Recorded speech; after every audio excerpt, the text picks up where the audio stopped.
जमलेल्या माझ्या तमाम हिंदू बांधवांनो, भगिनींनो आणि मातांनो, जय श्री कृष्णा, जय यादव, जय माधव। अरे आप भगवान कृष्ण की पूजा करते हो ना? करते हो कि नहीं? तो जरा जोश दिखाओ, जरा जोश जोश में बोलो जरा, जय यादव, जय यादव, जय श्री कृष्णा, जय शिवाजी। हाँ, ऐसे कुछ चाहिए, नहीं तो भगवान कृष्ण कहेगा, सोचेंगे कि अरे किसके लिए मैं जाऊं। मैं सबसे पहले तो यादव सेवा संस्था को धन्यवाद देना चाहता हूं, क्योंकि आपने अपने धार्मिक समारोह में अपना मानकर मुझे आमंत्रित किया, इसलिए मैं आप सभी को धन्यवाद देता हूं। धन्यवाद मैंने इसलिए दिए क्योंकि आज के ज़माने में अपना मानना, और अपना मानना है तो किसे मानना, बहुत मुश्किल हुआ है। और ये तो राजनीति है। कल तक जो अपने घर में रहा, परिवार में रहा, अपना माना, अपना समझा, वही आज अपना दुश्मन बनकर सामने खड़ा हो गया है। और फिर यहीं पर आती है भगवान श्री कृष्ण जी की याद। महाभारत जो गीता समझाई थी भगवान कृष्ण ने अर्जुन को, सामने तो अपने ही थे लोग, तो अर्जुन ने कहा कि मेरे अपने लोग हैं, मेरे परिवार के लोग हैं, मेरे रिश्तेदार हैं, मैं कैसे उठाऊं धनुष्य बाण। कह धनुष्य बाण भी उन्होंने चुरा लिया अपना, डर गए। लेकिन महाभारत में जो भगवान कृष्ण ने सीख दी है हमें कि सामने कोई भी हो, लेकिन धर्म के खिलाफ जो अपना हथियार उठाएगा उसका निर्दालन तो करना ही होगा, करना ही होगा। और सिर्फ हम पढ़ते आए हैं यदा यदा ही धर्मस्य, तो अब जब भी धर्म के खिलाफ अधर्म उठकर खड़ा हो जाएगा तो अपने आप में आपके बीच में भगवान कृष्ण को देख रहा हूं। महाभारत कब हुई पता नहीं, कुछ हजार साल पहले की बात है, लेकिन भगवान कृष्ण से हमने क्या लेना चाहिए। आज के भगवान कृष्ण तो मैं आप सभी में देख रहा हूं। भारत की जनता, हिंदुस्तान की जनता ही भगवान कृष्ण का रूप है। और डॉक्टर साहब क्षमा करिए, आपको थोड़ा सा रोकना पड़ा, क्योंकि आप तुमचं मन उचंबळून आलं होतं। लेकिन मैं आपको वादा करता हूं, आपको वचन देता हूं, आज की सभा कोई राजनीतिक सभा नहीं है, लेकिन यहीं पर मतलब मैदान तो छोटा पड़ जाएगा, अभी तो छोटा मैदान है। मेरा भाईंदर में पब्लिक मीटिंग ले लो, मैं आता हूं, मैं जरूर आऊंगा। और जो भी बात आपने कही है कि उत्तर भारतीय और मराठी मानुस दूध और शक्कर के जैसे मिलजुल गया है, ये तो आप मानते हो ना? मानते हो कि नहीं मानते हो? तो अभी आपको ध्यान देना पड़ेगा कि दूध और शक्कर में नमक कौन छिड़क रहा है, कौन अपने आप को, हमें, हमारी जो एकता है उसमें नमक कौन डाल रहा है। अभी तो जमाना है, राम मंदिर का निर्माण होने जा रहा है, बड़ी गर्व की बात है, खुशी की बात है, आनंद की बात है। लेकिन जैसे अभी अपने 2-3 साल पहले कोरोना में क्या क्या हुआ और मैंने क्या किया, मैंने कुछ नहीं किया, बस भगवान कृष्ण और भगवान प्रभु राम, तुळजा माता, जगदंबा, शिवाजी यांच्या आशीर्वादाने जो कुछ मुझे करना था मैंने मेरा कर्तव्य निभाया। और ये कोई दूर की बात नहीं है।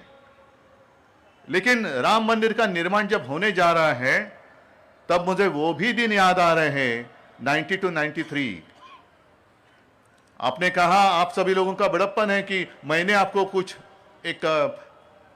आपको बचाया, लेकिन उस वक्त शिवसेना ने मुंबई में रहने वाले हिंदुओं को बचाया था। आज तो ठीक है, बड़ा मंदिर वहां निर्माण होने जा रहा है, लेकिन वो जमाना ऐसे था कि मैं हिंदू हूं कहने के लिए लोग डरते थे। कैसे कहूं, और बीजेपी की तो बात ही छोड़ो।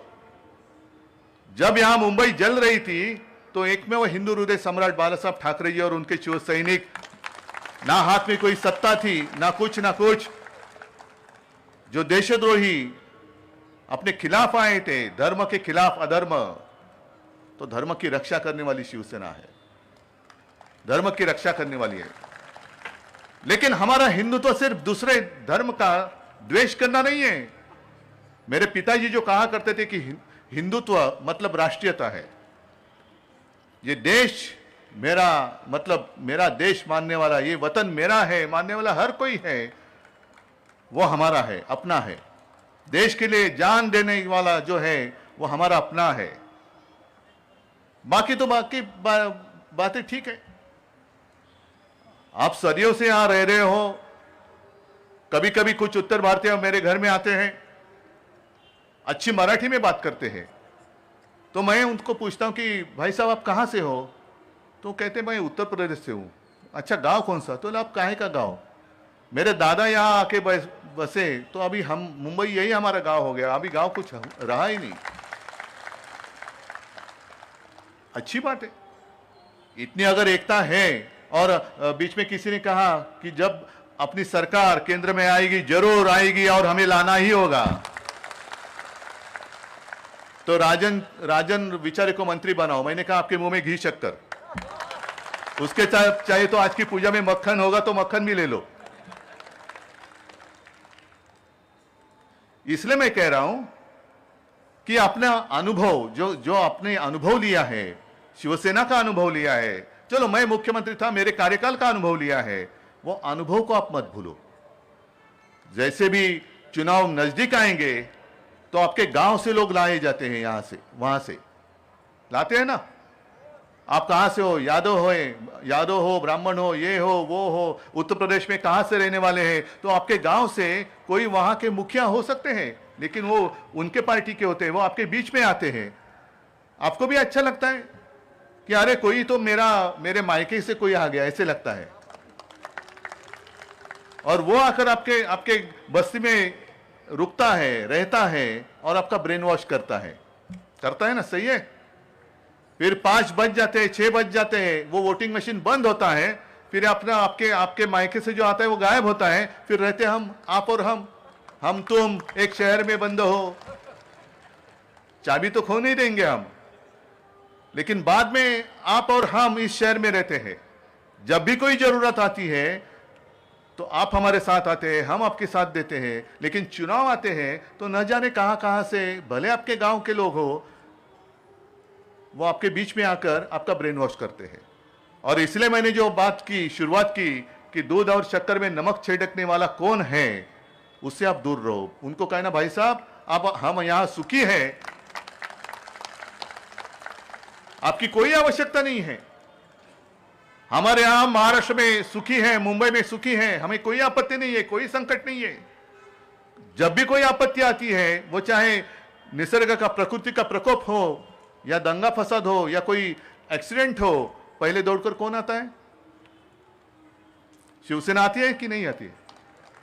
जैसे यादव समाज संस्था आप जैसा काम करती है, वैसे मेरे गांव में, हर गली में शिवसेना की शाखा है। वो शिवसेना की शाखा और शिव सैनिक, जो बाला साहब का शिव सैनिक, पहले दौड़ कर जाता है, कभी कभी अपनी जान की भी परवाह नहीं करता है।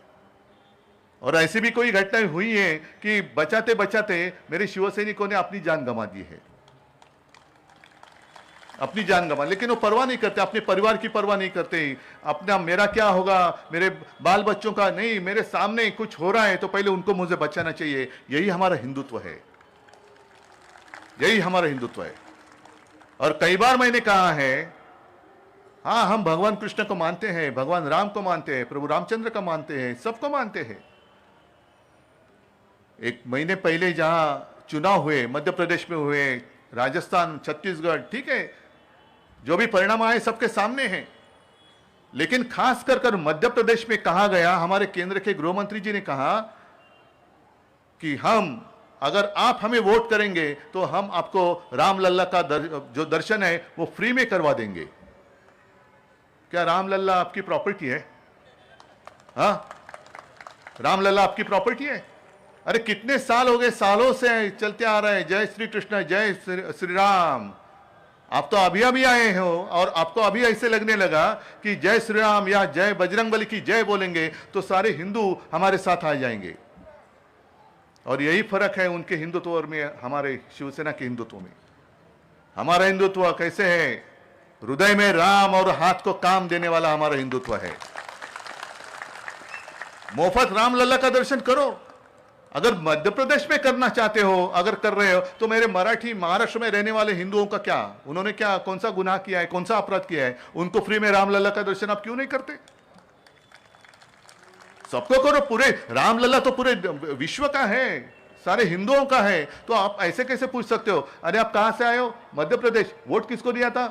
अच्छा हमें दिया था, चलो जाओ इसको छोड़ो, फ्री में छोड़ो। आप कहां से आए थे? मध्य प्रदेश से। वोट किसको दिया था? कांग्रेस को। चलो इससे पैसा ले लो। ये हिंदू तो आप मानते हो? ऐसा हिंदू तो आपको चाहिए? और इसीलिए मैं कहता हूं, आप सारे लोग मुंबई में आए, क्यों आए? काम के लिए आए ना। कष्ट करते हो कि नहीं करते हो? बराबर है। लेकिन अब कहां करेंगे काम? क्योंकि 8-10 दिन पहले हमारे प्रधानमंत्री जी गुजरात गए थे। मुंबई से सारे उद्योग गुजरात लेके जा रहे हैं, महाराष्ट्र से सारे उद्योग गुजरात लेके जा रहे हैं, महाराष्ट्र के बाहर सब लेके जा रहे हैं। तो क्या वापस आप यहां से उठकर वहां चले जाओगे? और यहां भी जो आपके साथ, हमारे साथ जो गुजराती लोग रहते हैं, वो भी क्या करेंगे? जाएंगे वापस सूरत। गुजरात मजबूत होगा तो देश मजबूत होगा। क्यों? महाराष्ट्र मजबूत होगा तो देश नहीं मजबूत होगा, उत्तर प्रदेश मजबूत होगा तो देश नहीं मजबूत होगा। अपने देश में और कोई राज्य नहीं है, सिर्फ अकेला गुजरात मजबूत हो जाएगा और देश मजबूत हो जाएगा। हमें कोई आपत्ति नहीं है, दुख नहीं है, खेद नहीं है। गुजरात मजबूत कर रहे हो, करो, लेकिन हमारा छीन कर मत करो। यहां सारे लोग सुख से रह रहे हैं, तो आपके पेट में दर्द क्यों हो रहा है? और ये सारी बातें मैं जब भी पब्लिक मीटिंग आप करेंगे तो विस्तार से जरूर कहूंगा।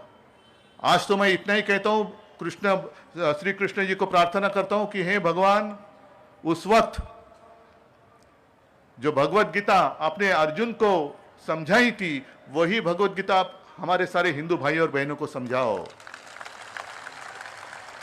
जो हिंदुत्व का आधार लेकर हिंदुओं के खिलाफ एक तानाशाही लाने की कोशिश कर रहे हैं, तानाशाही को खत्म करने के लिए हे भगवान, आपका जो तेज है, आपका जो अंश है, मेरे सब माता बहनें और मेरे भाइयों के बीच में डालो। और जब चुनाव आएगा तो जैसे प्रधानमंत्री जी कहते हैं, वैसे मैं आपको कहता हूं, जय श्री कृष्ण कहो, जय श्री राम कहो और तानाशाही को खत्म करो। जय हिंद, जय महाराष्ट्र।